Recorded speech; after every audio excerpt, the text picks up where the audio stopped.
Hello and welcome to my channel. Today we will talk about 10 phrases that you can use in meetings and professional settings. You know that feeling you are sitting in a meeting and someone asks for your opinion and your brain just freezes. Not because you don't have ideas, you have great ideas, but in that moment, finding the right English word feels like reaching for your keys when you are already late.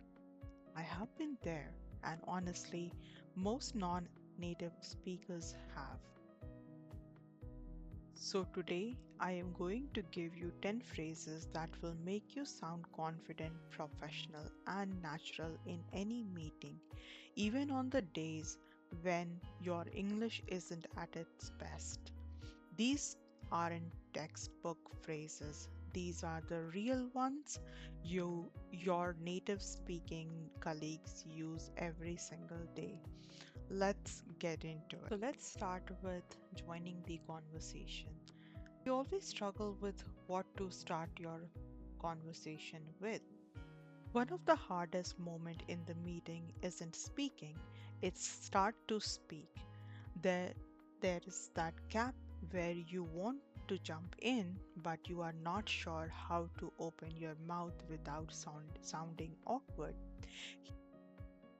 Here are three phrases that solves that problem.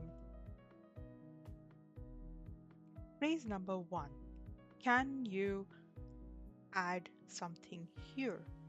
This is your polite way to stepping into this conversation. It is signal that you have something valuable to contribute without interrupting anyone aggressively. Natural, confident, and easy. L- Let's take an example. If your manager is asking, so we are thinking of moving the deadline to Friday, you can say, can I add something here? I think we might need one extra day for the client review. This sounds very natural, confident, and easy to say. You don't have to remember anything, it just you have to build it in your personality. Phase 2. That is a good point. Building on that, this is a gold. You acknowledge the, what someone said, which makes you look like a great listener, and then you smoothly attach your own idea to it. See how natural that flows. You are not just agreeing, you are adding value. Let's take an example what you can say. That's a good point. Building on that, we could specially target LinkedIn for B2B audience. See how natural that flows. You just have to go with whatever is the conversation and you don't have to agree. Is 3. Sorry to jump in, but sometimes a meeting moves fast and you need to interrupt politely. This phrase does exactly that. It apologizes for the interruption before you make it. So it is never rude. You can say sorry to jump in, but I think we should discuss the budget before we finish the timeline. Short, polite gets you in the conversation. Asking for clarification when you didn't quite catch that. Here is something nobody tells you. Even native speakers ask for clarification in meetings all the time. It is not a sign of weakness, it is sign of professionalism because you rather understand correctly than act on wrong information. So from there, phrase 4 comes in. Could you clarify what you mean by this is your go-to when you do not understand something? And if something is vague or confusing, like your manager said, we need to make this project more scalable. Um, In this case, you need to ask further follow-up questions in order to understand it. Not only does this shows you are paying attention, it shows you are thinking critically. That's impressive. Phrase 5. Just to make sure I understood correctly. Use this one to confirm decision or action points before the meeting ends. You can say, just to make sure I understood correctly, you would like the report by Thursday, not Friday. This phrase saves you from so many mistakes and it makes you look thorough and detailed oriented. Let's continue with the next phrase. The next phrase is sorry, could you repeat that? I missed the last part. You can use this phrase in any professional setting or in your personal life when you need a little bit more clarification. It is simple and honest, and completely normal to say in any professional settings. The mistake most native speakers make is pretending they understood what they said. Don't do that, just ask. Nobody thinks less of you, they are glad you asked. Next phrases can be categorized as sharing your opinion. Whenever you want to share your opinion, you can use that. And here is a cultural thing that catches a lot of native speakers off guard. In English speaking workplaces, especially British, Canadian, and American, people rarely say you are wrong or that's a bad idea directly. Instead, they soften it, and that's softening is actually a skill that makes you sound more senior, not less. Phase 7. I see it slightly differently. So, this will help you to disagree without creating tension. You're not attacking the idea, you're offering an alternative perspective. That's a professional way to push back.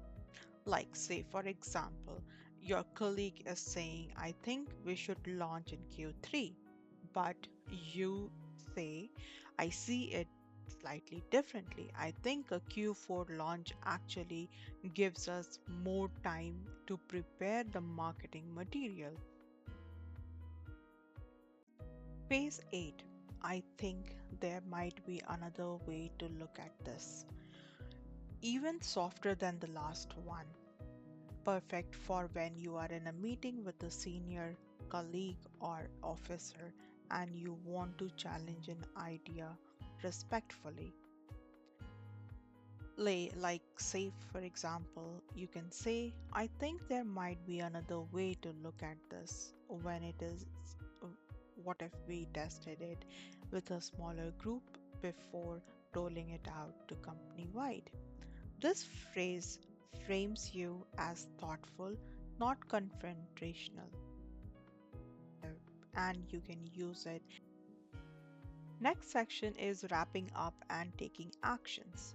The end of the meeting is actually one of the most important moments of professional image. You can ask why, and I can tell you because the people who summarize, confirm, action point, and close the meeting confidently, they are the ones who come across as leaders. Here are your last two phrases. Phrase 9. So, just to summarize what we have agreed. In this phrase, you can organize proactively and it catches any misunderstanding before people leave the room. You can arrange your thoughts, your notes, and get confirmation from senior leaders. Like, say, for example, you just want to summarize what we agreed on. Send a revised proposal by Wednesday and we will connect on Friday to review it. Does that sound right to everyone? Even if you do not organize the meetings, or you can use this phrase. People actually appreciate it. So the last phrase is I will follow up with an email after this. This phrase will help you summarize everything and make you stand out in the meeting.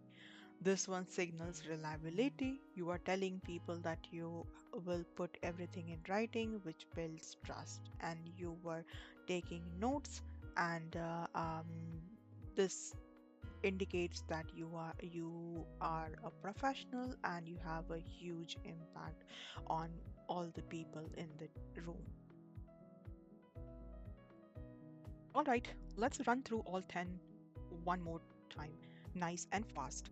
Can I add something here? That's a good point. Building on that. Sorry to jump in, but could you clarify what you mean by? Just to make sure I understood correctly. Sorry, could I repeat that? I missed the last part. I see it slightly differently. I think there might be another way to look at this. So, just to summarize that, we agreed I will follow up with an email after this. Now, here is my challenge to you. Pick just three of these phrases, write them on a sticky note, put it next to your screen, and use them in your next meeting. You don't need all 10 at once. Three is enough to start feeling the difference. And if you want more phrases like this, for email presentation, difficult conversation, this channel has you covered. I upload new videos every week specifically for professionals like you. Hit subscribe so you don't miss the next one. I'll see you in the next video. Take care and goodbye. Thank you.